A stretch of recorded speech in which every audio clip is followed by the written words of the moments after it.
I'm going to tell you something that you may not know about our next speaker. Did you know when he was still in school, he was a star NCC cadet, and he went to UK to train with the British Army, the Royal Navy, and the Royal Air Force. Did you know that he's a big believer in protection of animals? A few years ago, PETA ranked him as the Person of the Year. We all know him as an actor, but very few of us know that he's also a writer and a producer. So, ladies and gentlemen, bring down the roof.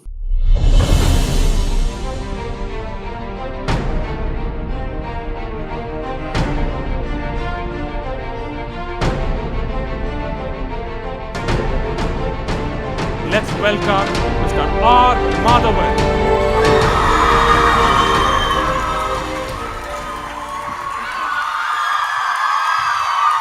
Oh, very good afternoon. Thank you very much. When I first came in and I saw this setup, I was blown. I was talking to doctor in the evening last night, and she was saying, this forum should be as big as TED. With this sort of a preparation and the kind of speakers you are, I think you'll soon be as big, if not more prominent than TED in India. And so I wish you all the very best for it. I'm going to speak to you on my idea of wellness. I am not an authority on history nor on the medical sciences that I've bravely ventured out to speak on today. But I can tell you with complete certainty that it has worked for me. It has really changed the way my life has been proceeding when I was made aware of these facts. You know, being an actor, the stardom was thrust upon me, and I was more than excited to be called a star and have people cheer after me. And what happens with most successes at an age, when you didn't expect it, is that complacency sets in. So after my first 7-8 years in the film industry, the kind of films that I was doing was mundane. I was getting into doing 3 films a year. And more importantly, I was becoming fat, and even more importantly, deep inside, I was getting unhealthy, mentally as well as physically. Mentally, because complacency is one of those stages where it starts completely, you start living in what I call the 30-second rule, which is, you must be aware that when you're in stress and you get up in the morning every day, you're brushing your teeth, you're thinking about whether to have breakfast before you go to work or have breakfast at work. When you're actually having a shower, you're thinking, instead of concentrating on the shower, you're thinking, as soon as I get out of the shower, I have to wear these clothes and probably take this route to the office. When you're driving the car, you're living another 30 seconds ahead saying, as soon as I reach the office, this is the first call I have to make. And what happens is, you're never actually in the moment that you're doing a particular activity. How many of you all really enjoyed a shower recently? Not had a shower. Enjoyed a shower. When I say enjoy the shower, is actually look at every part of your body that you're cleaning and in seeing how it feels, being there in that one, and that is what meditation is all about, is being in the moment. This 30-second rule I realized was what was happening in my life. I was thinking about what I'm going to do after the shot while doing the shot. I was thinking about what I'm going to do after, the pack-up is over when I'm in the shoot. And as a result, I was never actually present completely in what I was doing, and that was never the best formula to excel. So when this complacency set in and I became unhealthy, I decided to go and meet a doctor. Like all of us do today, we want to do all the research in the internet before we go and meet the doctor, because we want to seem sure of what is happening with us and help the doctor in his diagnosis of our issues. I have a neighbor whose name is Dr. Manoj. And he tells me a story about how this patient came to him after doing all the research. He was living in the ghettos in Bombay. Abdul, he came and said, Dr. Saab, my wife is unwell. There is something wrong in her stomach. You have to do an operation. Abdul said, yeah. The doctor said, let me examine the patient first. Or why did you bring her to me? You could have just taken and done the operation on your own. He said, Nahi Saab, aap dekho, see what is to be done. And sure enough, Dr. Manoj checked him and they found out that she did have an appendix, an infected appendix. So they did an appendix surgery and she was cured. 1.5 years later, Abdul calls doctor again, exactly 1.5 years later. He says, Dr. Saab, I'm bringing my wife. She's got appendix again. You have to do the surgery and take it off. So now Dr. Manoj is getting a little upset. He said, yeah, listen, let me be the doctor, let me do all the diagnosis. You just bring with your wife with a complaint. He said, no, I'm telling you the same thing. Just take out the appendix, she'll be fine. And the doctor got really angry. He said, listen, you going to teach me how to be a medical officer? There's one human being has only one appendix. This has already been taken out. And he's yelling at Abdul, and Abdul waited for him to finish. And he said, ma'am, sir, I understand that one human being can have only one appendix. But a man can have two wives, no? So, hey. I find it tough to manage with one. I don't know how Mr. Abdul does it. But the thing is, so when I went to the doctor, he said, high triglycerides, this problem, that problem, all the issues. And I said, what do you want to do? He said, I'm going to give you medicines. It was a quick fix. But that is the time that I came across some very interesting notions that were being floated around in the world. And more importantly, I met some very interesting people that changed the way I thought I was going to get cured. So let's go back to these interesting notions first, something that I believe in very strongly. You know, human beings are not designed or were not meant to live past the age of 40. The average age expectancy of the Homo sapiens was about 40 to 45. Everything else starts closing down. If you're lucky, you manage to 50. The Japanese made it a habit of reaching the 100 now. And everybody lives on what I call bonus time now. The problem is, mentally, we do not prepare for the next 40, 50 years of our extended life. And what happens is, many people think that retirement is retirement from life, or when a certain sort of unhealthy situation sets in, they think that's the end of it. And the worst curse that my grandfather told me in the world today, be it youngsters, be it students, professors, or people who are flying high, the worst curse today mentally is to be considered irrelevant. To be considered irrelevant in the society that you live in the family that you live in the environment that you live in. You know, when they say, old man, it doesn't matter, don't listen to him. And everybody's fight is to stay relevant throughout their age. And how do you do that? How do you do that with an extended 60 years of your life? And I was very curious about it because I see my parents, I used to see my relatives give up. And it's like, fine, I'm happy. Iske upar kya hone wala hai? They're happy. But they were still alive mentally. And it was becoming more and more difficult to see them lose control of their lives because mentally they were very sedated. That's when the research hit in. We are supposed to be, if you went by the Darwin's theory, the descendants from apes, right? The difference between an Indian elephant, the difference in DNA between an Indian elephant and an African elephant, the similarity is about 98.6%. That's how similar the Indian elephant is to an African elephant. So there's a difference of about 1.4%. Do you know what the difference or the similarity between human being and chimpanzee is? Anybody? DNA-wise? 99.2%. Which means we are closer to the monkeys compared to the Indian elephant to the African elephant. Which means our DNAs are very much similar. And there is something that happened in between which helped us evolve as human beings, and then the primates stayed as them. So the whole world believed till very recently, almost 50 years ago, that we were descendants of the chimpanzees. Till they found out, and the chimpanzees, for those of you who don't know, the chimpanzees almost live like a human-like society. You know, they have mates, they have murders, they have conniving, they have wars between the two fractions. They're territorial, they're omnivorous, they are, they would resort to murder, they would steal each other's mates, they would resort to infesticide, all sorts of goods and bads that we human beings share in our world today, which is very evident from the news. And then they discovered a new subspecies of the chimpanzees, which was called the bonobos. Anybody heard about the bonobos? Anybody? I'm creating a biology class here? Okay. But it is true. What I tell you is true. South America, there was another breed of chimpanzees called the bonobos. Very similar to the original chimpanzees. The only difference is their social build-up was extremely different. The chimpanzees were a patriarchal society. The bonobos were a matriarchal society. They were extremely peace-loving. There would hardly be wars between the communities. Everything was well shared and equally distributed amongst each and every member of the society. sex was used to compensate for violence or any sorts of displeasure. I mean, they had lesbianism, homosexuality, they in fact had all kinds of weird things, but all related to peace, nothing violent. And then they suddenly realized that human beings, or Homo sapiens, were a mix of both these DNAs. And that brings us to a very interesting situation, which means basically that there are some of us here in the room, if you were to meet somebody who perpetrated a crime against you, probably try to molest your daughter, and this guy was brought in front of you and said, take revenge.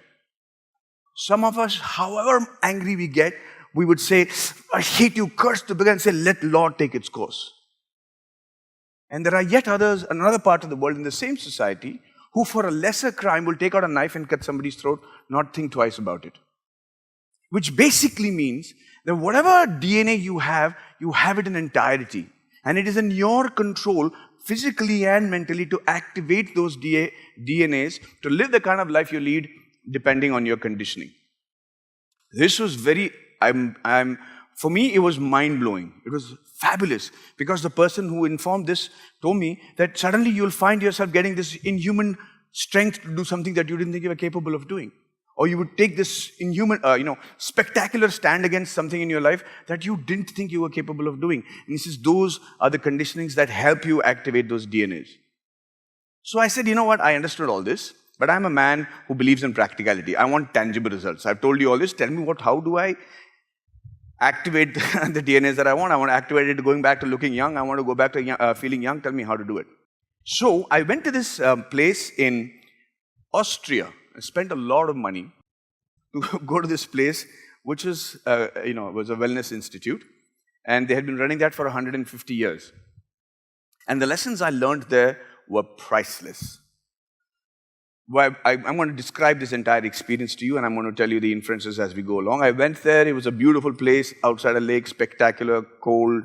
I walked in on a Sunday evening. They said, yeah, welcome, Mr. Madhavan, and we'll see you tomorrow morning. And would you like to have dinner? I said, yes. They gave me a sumptuous dinner. I was a vegetarian. They gave me the food I wanted. The next morning, I went and met the doctor, and he said, welcome, Mr. Madhavan. Lovely to see you. You're from India, I see. Yeah. He says, congratulations then. You've paid us a lot of money and come a long way to hear from us what we learned in India. I said, congratulations. He started explaining to me what's going to happen for the next 10 days to 15 days that I plan to stay there. The first part was, first thing, I'm hungry. What can I have for breakfast? He said, the next 3 days, Mr. Madhavan, you will be having, what he showed me was 4 slices of slightly hard bread, and a bowl that looked like it had a little bit of urine in it, but it was actually vegetable broth, according to him. I said, what is this? Is this the appetizer? He said, no, that is your breakfast, lunch, and dinner for the next 3 days. I said, only that? He said, yeah. I said, give me my passport. Can I go back to India? I'm done. This is too radical for me. He said, no, listen. And he said the most interesting. He said, what do you want to eat for breakfast? So now I'm looking at him very suspiciously. I said, can I have egg white omelette? I'm trying to go healthy here. Huh? So egg white omelette, maybe a little bit of oats. He said, yeah, would you like to have some pancakes? Now, the thought of pancakes I'd already digested the pancakes because he meant it. So I said, well, if you think I should. He said, yeah, have your pancakes, no problem. So he said, at 8 o'clock, we will all go to the dining room. And at that place, I saw extraordinary people who've achieved extraordinary results, like the Sultan of Brunei's sister, Paula Abdul, brother, whatever, all kind of people. And when we went for breakfast, we were all sitting in this spectacular hall facing the lake. And everybody was sitting on their individual tables. We were categorically told no phones, no newspapers, no television, no nothing. You will sit there and you will do as we ask you to and see if it makes a difference in your life. So they had taken orders from every one of us. People had ordered omelettes, bacon, farana, timkana, everything. And everything was neatly placed on our table. It was actually there. Gourmet chef had prepared it. It was looking spectacular. I could smell it. I was ready to have it.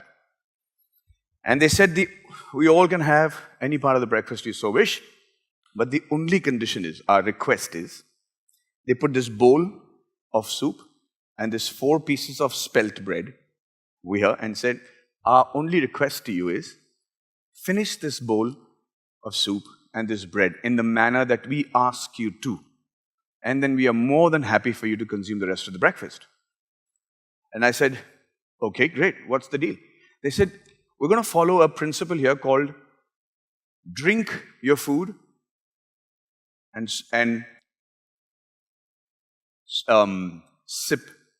chew your water. So it's drink your food and chew your water. So I said, what do you mean by that? They said, take a piece of spelt bread, chew it 40 times at least, till it becomes liquid. Till it becomes completely liquid, then swallow it. It's not going to be easy. Your mind is not going to allow you to do that. It sounds very simple. Your mind is never going to allow you to do that, but we'd like you to focus on just that 4 pieces of bread we've given you. And then every time you take a sip of the soup, don't gulp it down. Put it in your mouth, gargle it in your mouth, feel it, chew it with your teeth, and then swallow it. I said, no problem. The pancake was beckoning, so I picked up my bread and I started to chew it. Slightly chewy, rubberish. And I wouldn't, make it into complete liquid. I could actually feel the entire flavor. It was not bad. It was pretty tasty. But ladies and gentlemen, in 14 minutes, I couldn't finish the bread. Forget about the rest of the breakfast. Forget about the soup. I couldn't finish the bread. I was sated. And it happened across the board to everybody. And we're like looking at each other and smiling because we tried. There's an African-American woman. She tried to have a little bit of the pancakes. We couldn't finish it. And it was really, we thought, oh, usme soda hoga. There's a lot of soda there. That's why we're feeling full and everything. But then the explanation started and he said to all of us, he says, Mr. Madhavan, the mind or your body knows exactly what it wants. Your mind gets sated after chewing for 14 to 15 minutes. If you calculate every time you've been to a party, every time you've been to a dinner, you can only eat collectively for 15 minutes. What you eat, how much you eat, and that is a totally different thing. But you cannot chew for more than 14, 15 minutes because the brain sends a signal to your body saying, stop eating. You've got enough food. I said, this is very interesting. And so a series of classes started, and the essence of which I want to share with you today.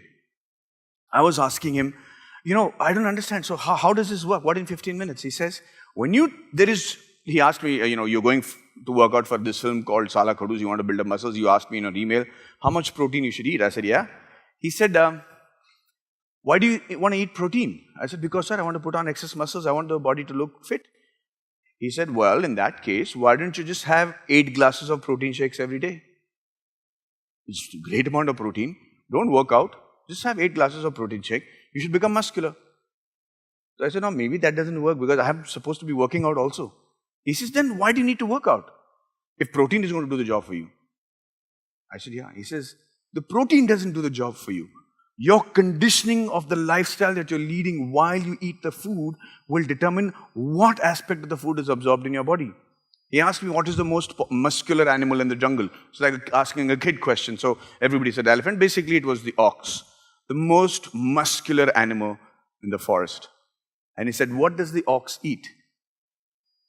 Just grass. It's a herbivore, and even in the herbivore, it only eats grass. And he says, so how does it get all the muscles? No protein shake for that ox. And he says, the brain and your body is far more spectacular and smart than you people in your mundane lives are giving it credit for. He says, the brain knows that there is no pure food. Every piece of food that you put in your mouth is consisting of carbohydrates, fats, protein, vitamin, mineral, but in different proportions. And he says the bull's brain knows how to just take out the protein from the grass that is required and substitute and put it into the body that it needs. So I was extremely intrigued. So you're basically saying that I don't need to take a protein shake? He said, no, let me explain to you what we learned from India, where we say the final point of the whole conversation is, people in our Shastras say that you are what you eat. By that, what he meant was, your emotional success, your success, your temperament, the way you look at the world, your family relationships, your professional relationships, everything depends on what you eat. Now that was too much for me. I said, How can my acting depend or my popularity or my professional career depend on what I eat, sir? Please tell me what to eat. I'll only eat that. And he said, no. He says, when we say you are what you eat, it basically means that in today's world, people are so stressed out. He says that, Mr. Madhavan, if you're not able to give yourself 10 minutes in a day to sit quietly without your mobile phones, without your conversations, without your television, without being distracted, to eat your food, then you're doing a stupid profession and you're not a successful person. All great people in the world who have achieved any sort of greatness were very disciplined on one thing, and that was their food. Be it Alexander the Great, to any Mahatmas, to everybody. Food was a very important factor. Not just the food, the way they ate it, how they ate it, and when they ate it.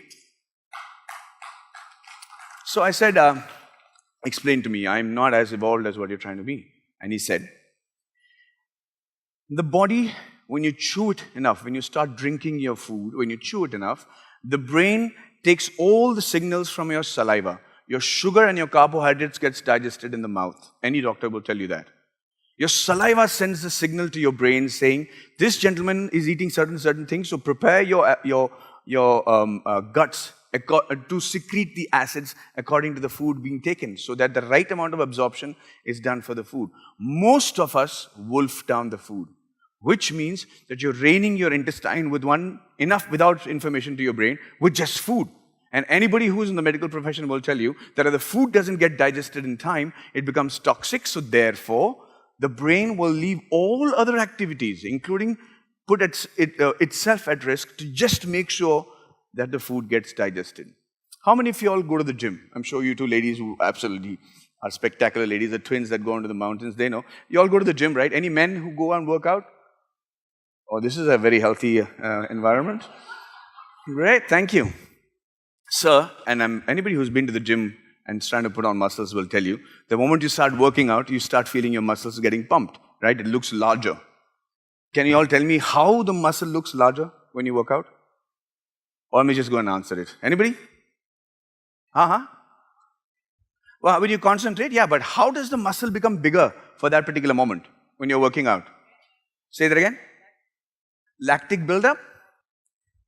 No. Basically because the blood rushes into that particular part of the body. So when you're working out your chest, or you're working out your abdomens, or you're working out your biceps or triceps, the blood rushes in to those parts to stop the muscle from getting damaged, and therefore it gives a definition and a size. And then the more you do it, the more the muscle tears, the more it becomes, the fiber increases and becomes bigger and more efficient.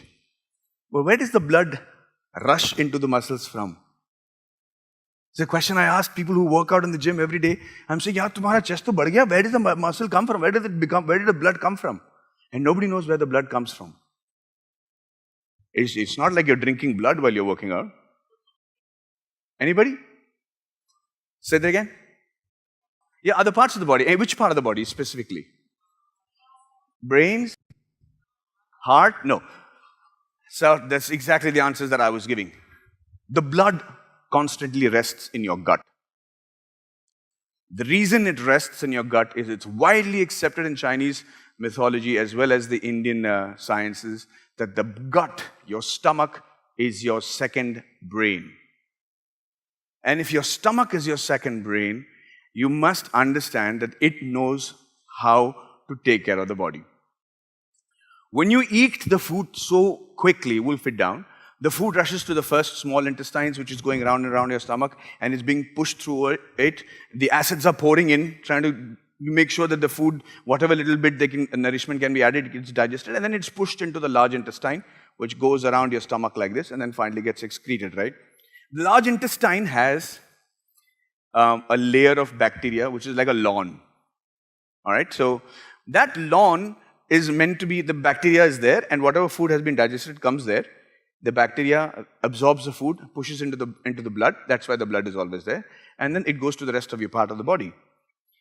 When the food is gulped down, the small intestine is not able to digest it completely. So it pushes it to the large intestine with undigested food, which is actually the food of this bacteria, because bacteria is a plant, and like all plant, it absorbs this particular food, and from a lawn, it becomes a forest. That's why we get our little belly, because the large intestine is swollen up, it's become hard, it's become tough, And most importantly, the blood flow and the flow of digestive juices through it has become very, very limited.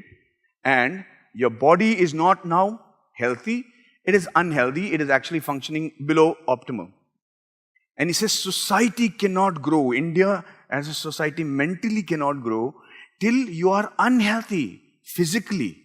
Which means if you're just normal, it's still not enough. Your body is capable of functioning optimally. All you have to do is give it enough time when you eat food. I was completely blown by then.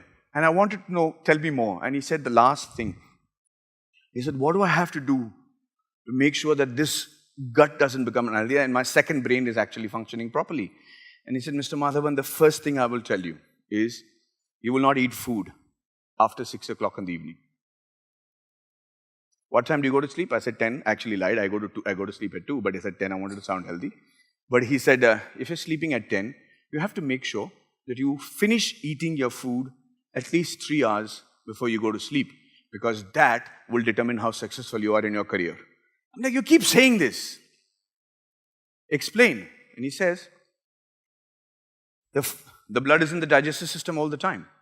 When you lie down in the prone position, the blood is kept there, and it is meant to digest the food that you've eaten quickly and then rush to the brain.